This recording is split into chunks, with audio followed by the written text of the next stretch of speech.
تفہیم القرآن سید ابو العلا مودودی سورہ یونس آیات 37-73 اعوذ باللہ من الشیطان الرجیم بسم اللہ الرحمن الرحیم وما کان ھذا القرآن ان یفتری من دون اللہ، اور یہ قرآن وہ چیز نہیں ہے جو اللہ کی وحی و تعلیم کے بغیر تصنیف کر لیا جائے، ولیکن تصدیق الذی بین یدیہ و تفصیل الکتاب، بلکہ یہ تو جو کچھ پہلے آ چکا تھا اس کی تصدیق اور الکتاب کی تفصیل ہے۔ تفسیر: جو کچھ پہلے آ چکا تھا اس کی تصدیق، یعنی ابتدا سے جو اصولی تعلیمات انبیاء علیہم السلام کی معرفت انسان کو بھیجی جاتی رہی ہے، یہ قرآن ان سے ہٹ کر کوئی نئی چیز نہیں پیش کر رہا ہے، بلکہ انہی کی تصدیق و توثیق کر رہا ہے۔ اگر یہ کسی نئے مذہب کے بانی کی ذہنی اپج کا نتیجہ ہوتا تو اس میں ضرور یہ کوشش پائی جاتی کہ پرانی صداقتوں کے ساتھ کچھ اپنا نرالا رنگ بھی ملا کر اپنی شان امتیاز نمایاں کی جائے۔ الکتاب کی تفصیل ہے، یعنی ان اصولی تعلیمات کو جو تمام کتب آسمانی کا لب لباب الکتاب ہیں، اس میں پھیلا کر دلائل و شواہد کے ساتھ، تلقین و تفہیم کے ساتھ، تشریح و توضیح کے ساتھ اور عملی حالات پر انطباق کے ساتھ بیان کیا گیا ہے۔ ام یقولون افترا، کیا یہ لوگ کہتے ہیں کہ پیغمبر صلی اللہ علیہ وسلم نے اسے خود تصنیف کر لیا ہے؟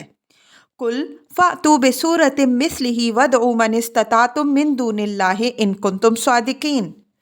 کہو اگر تم اپنے اس الزام میں سچے ہو تو ایک صورت اس جیسی تصنیف کر لاؤ اور ایک خدا کو چھوڑ کر جس کو بلا سکتے ہو مدد کے لیے بلا لو۔ تفسیر: عام طور پر لوگ یہ سمجھتے ہیں کہ یہ چیلنج محض قرآن کی فصاحت و بلاغت اور اس کی ادبی خوبیوں کے لحاظ سے تھا۔ اعجاز قرآن پر جس انداز سے بحثیں کی گئی ہیں اس سے یہ غلط فہمی پیدا ہونی کچھ بعید بھی نہیں ہے، لیکن قرآن کا مقام اس سے بلند تر ہے کہ وہ اپنی یکتائی و بے نظیری کے دعوے کی محض بنیاد اپنی لفظی محاسن پر رکھے۔ بلا شبہ قرآن اپنی زبان کے لحاظ سے بھی لاجواب ہے، مگر وہ اصل چیز جس کی بنا پر یہ کہا گیا ہے کہ انسانی دماغ ایسی کتاب تصنیف نہیں کر سکتا، اس کے مضامین اور اس کی تعلیمات ہیں۔ اس میں اعجاز کے جو پہلو ہیں اور جن وجوہ سے اس کا من جانب اللہ ہونا یقینی اور انسان کا ایسی تصنیف پر قادر ہونا غیر ممکن ہے، ان کو خود قرآن میں مختلف مواقع پر بیان کر دیا گیا ہے۔ ہم ایسے تمام مقامات کی تشریح پہلے بھی کرتے رہے ہیں اور آئندہ بھی کریں گے، اس لیے یہاں بخوف طوالت اس بحث سے اجتناب کیا جاتا ہے۔ بل کذبوا بما لم یحیطوا بعلمہ ولما یأتہم تأویلہ، اصل یہ ہے کہ جو چیز ان کے علم کی گرفت میں نہیں آئی اور جس کا معال بھی ان کے سامنے نہیں آیا، اس کو انہوں نے خواہ مخواہ اٹل پچھو جھٹلا دیا۔ تفسیر: تکذیب یا تو اس بنیاد پر کی جا سکتی ہے کہ ان لوگوں کو اس کتاب کا ایک جعلی کتاب ہونا تحقیقی طور پر معلوم تھا، یا پھر اس بنا پر وہ معقول ہو سکتی ہے کہ جو حقیقتیں اس میں بیان کی گئی ہیں اور جو خبریں اس میں دی گئی ہیں وہ غلط ثابت ہو جاتیں، لیکن ان دونوں وجوہ تکذیب میں سے کوئی وجہ بھی یہاں موجود نہیں ہے۔ نہ کوئی شخص یہ کہہ سکتا ہے کہ وہ ازروِ علم جانتا ہے کہ یہ کتاب گھڑ کر خدا کی طرف منسوب کی گئی ہے،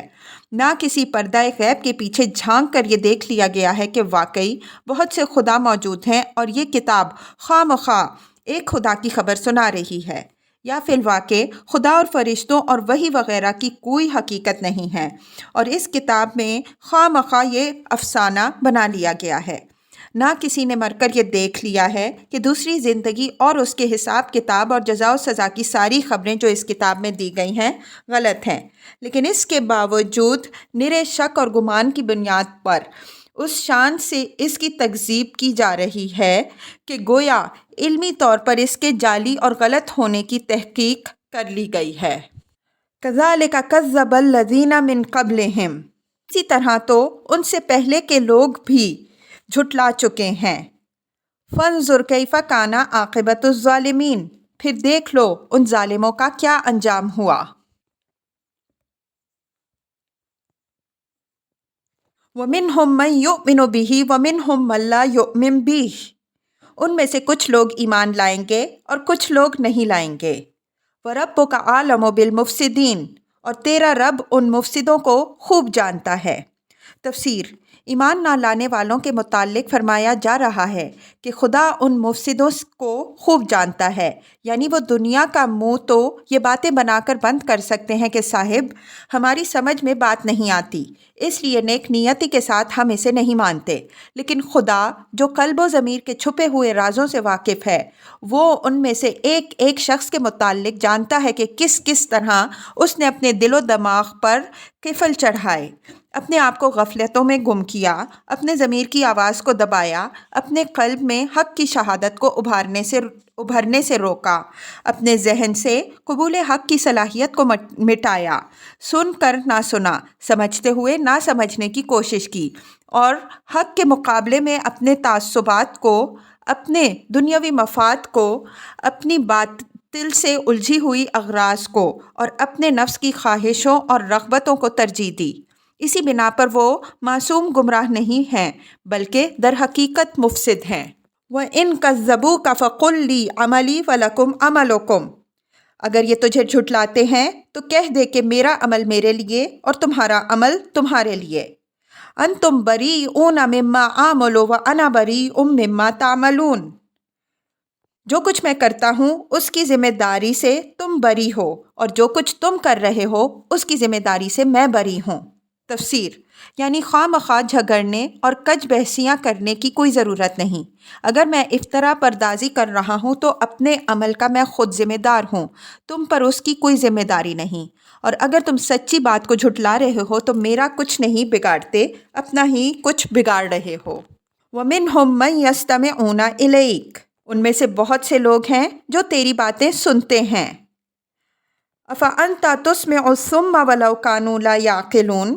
مگر کیا تو بہروں کو سنائے گا خواہ وہ کچھ نہ سمجھتے ہوں۔ تفسیر: ایک سننا تو اس طرح کا ہوتا ہے جیسے جانور بھی آواز سن لیا کرتے ہیں، دوسرا سننا وہ ہوتا ہے جس کے معنی کی طرف توجہ ہو اور یہ آمادگی پائی جاتی ہو کہ بات اگر معقول ہوگی تو اسے مان لیا جائے گا۔ جو لوگ کسی تعصب میں مبتلا ہوں اور جنہوں نے پہلے سے فیصلہ کر لیا ہو کہ اپنے موروثی عقیدوں اور طریقوں کے خلاف، اپنے نفس کی رغبتوں اور دلچسپیوں کے خلاف کوئی بات خواہ وہ کیسی ہی معقول ہو مان کر نہ دیں گے، وہ سب کچھ سن کر بھی کچھ نہیں سنتے۔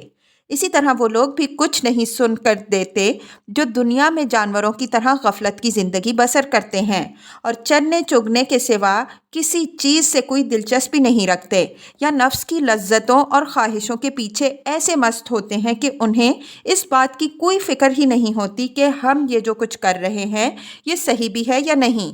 ایسے سب لوگ کانوں کے تو بہرے نہیں ہوتے مگر دل کے بہرے ہوتے ہیں۔ وَمِنْهُمْ مَنْ يَنْظُرُ إِلَيْكَ، ان میں سے بہت سے لوگ ہیں جو تجھے دیکھتے ہیں۔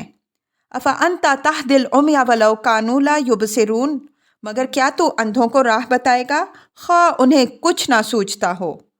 تفسیر: یہاں پھر وہی بات فرمائی گئی ہے جو اوپر کے فقرے میں ہے۔ سر کی آنکھیں کھلی ہونے سے کچھ فائدہ نہیں، ان سے تو جانور بھی آخر دیکھا ہی کرتے ہیں۔ اصل چیز دل کی آنکھوں کا کھلا ہونا ہے۔ یہ چیز اگر کسی شخص کو حاصل نہ ہو تو وہ سب کچھ دیکھ کر بھی کچھ نہیں دیکھتا۔ ان دونوں آیتوں میں خطاب تو نبی صلی اللہ علیہ وسلم سے ہے، مگر ملامت ان لوگوں کی جا رہی ہے جن کی اصلاح کے آپ صلی اللہ علیہ وسلم درپے تھے، اور اس ملامت کی غرض بھی محض ملامت کرنا نہیں بلکہ طنز کا تیر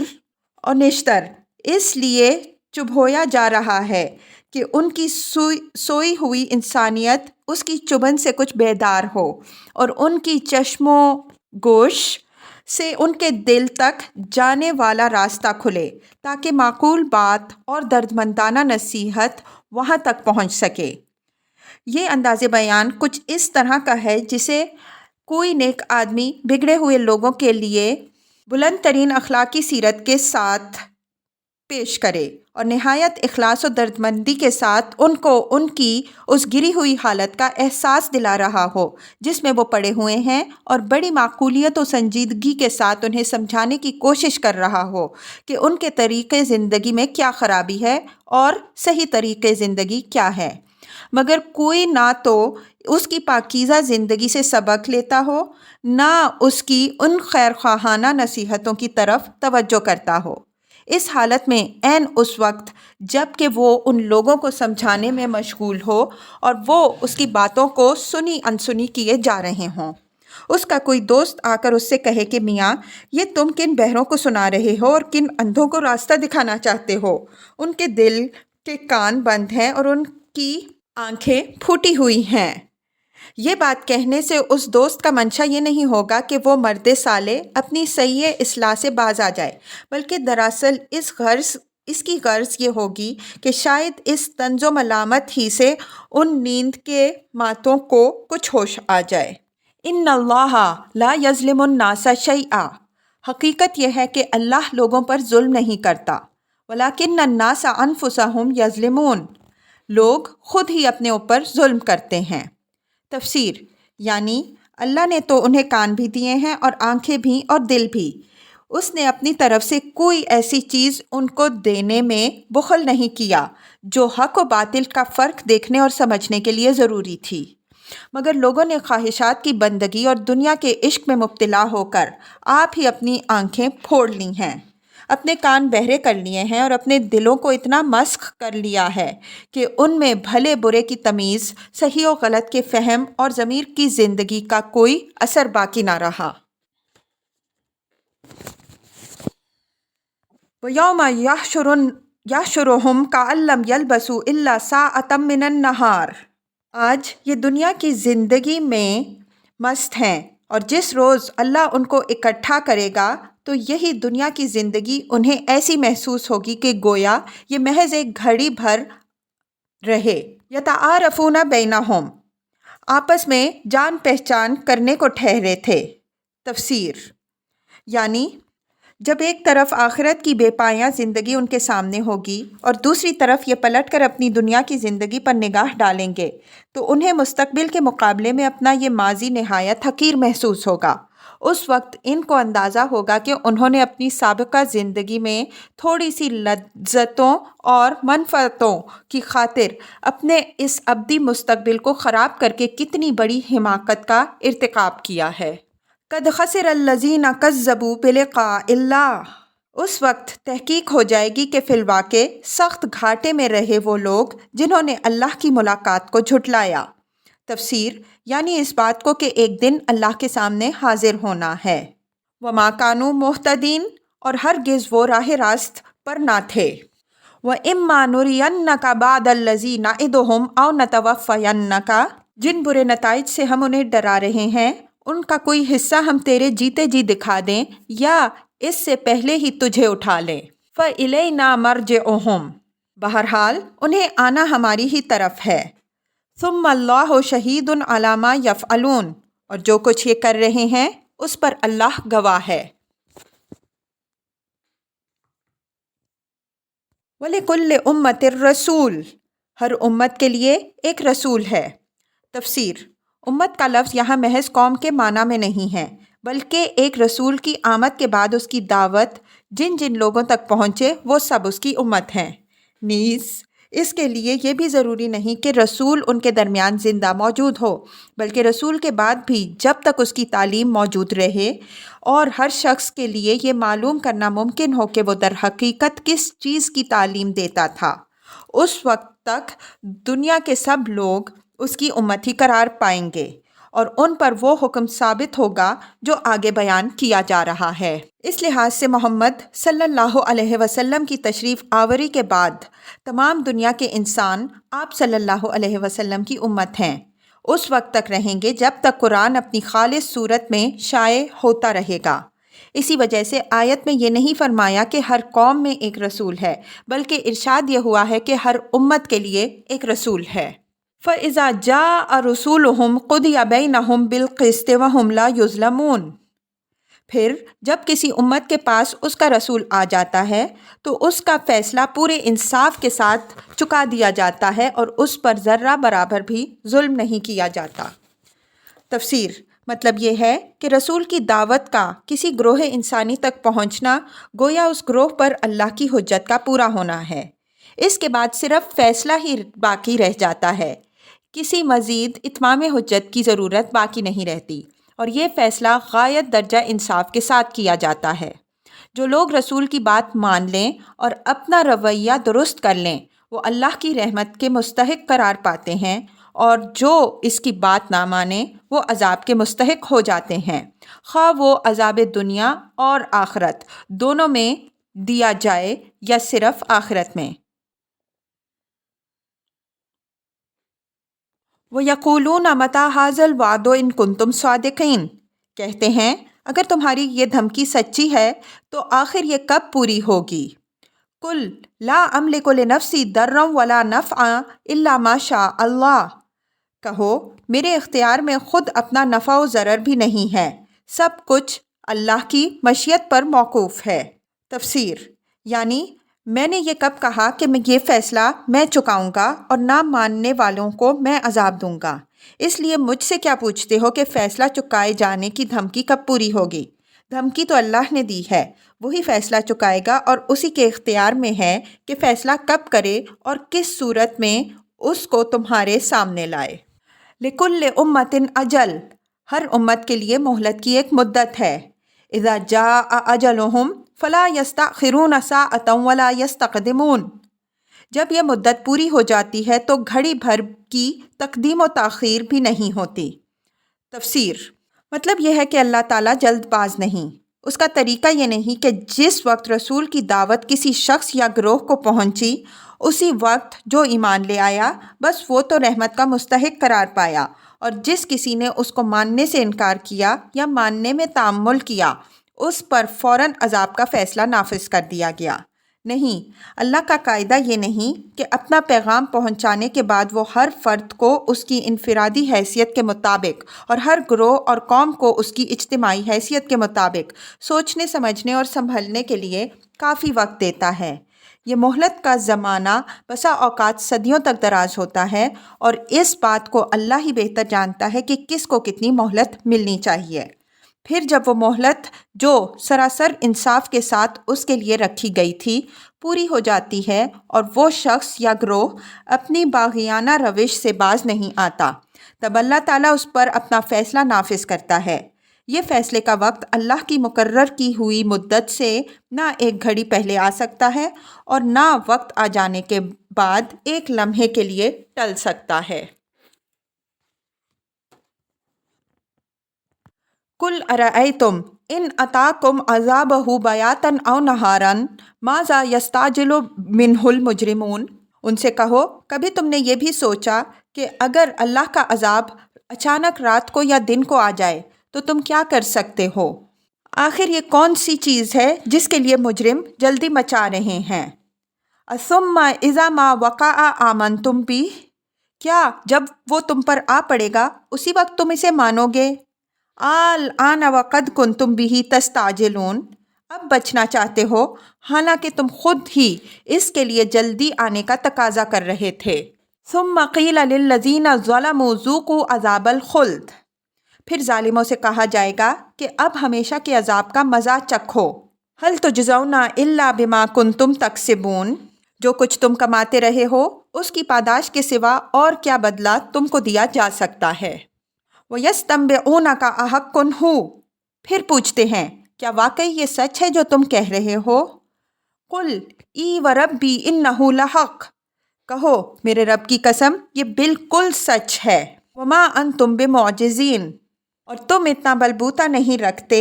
کہ اسے ظہور میں آنے سے روک دو۔ وَلَوْ أَنَّ لِكُلِّ نَفْسٍ ظَلَمَتْ مَا فِي الْأَرْضِ لَافْتَدَتْ بِهِ، اگر ہر اس شخص کے پاس جس نے ظلم کیا روئے زمین کی دولت بھی ہو تو اس عذاب سے بچنے کے لیے وہ اسے فدیے میں دینے پر آمادہ ہو جائے گا۔ وَأَسَرُّوا النَّدَامَةَ لَمَّا رَأَوُا الْعَذَابَ، جب یہ لوگ اس عذاب کو دیکھ لیں گے تو دل ہی دل میں پچھتائیں گے۔ تفسیر: جس چیز کو عمر بھر جھٹلاتے رہے، جسے جھوٹ سمجھ کر ساری زندگی غلط کاموں میں کھپا گئے، اور جس کی خبر دینے والے پیغمبروں کو طرح طرح کے الزام دیتے رہے، وہی چیز جب ان کی توقعات کے بالکل خلاف اچانک سامنے آ کھڑی ہوگی تو ان کے پاؤں تلے سے زمین نکل جائے گی۔ ان کا ضمیر انہیں خود بتا دے گا کہ جب حقیقت یہ تھی تو جو کچھ وہ دنیا میں کر آئے ہیں اس کا انجام اب کیا ہوگا۔ خود کردہ علاج نیست، زبانیں بند ہوں گی اور ندامت و حسرت سے دل اندر ہی اندر بیٹھے جا رہے ہوں گے۔ جس شخص نے قیاس و گمان کے سودے پر اپنی ساری پونجی لگا دی ہو اور کسی خیر خواہ کی بات مان کر نہ دی ہو، وہ دیوالیہ نکلنے کے بعد خود اپنے سوا اور کس سے شکایت کر سکتا ہے؟ وَقُضِیَ بَیْنَہُم بِالْقِسْطِ وَہُم لَا یُظْلَمُونَ، مگر ان کے درمیان پورے انصاف سے فیصلہ کیا جائے گا، کوئی ظلم ان پر نہ ہوگا۔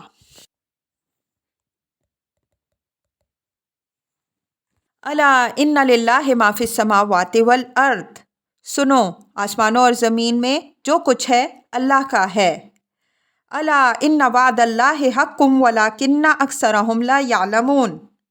سن رکھو، اللہ کا وعدہ سچا ہے مگر اکثر انسان جانتے نہیں۔ ہوا یحیی و یمیت و الیہ ترجعون، وہی زندگی بخشتا ہے اور وہی موت دیتا ہے اور اسی کی طرف تم سب کو پلٹنا ہے۔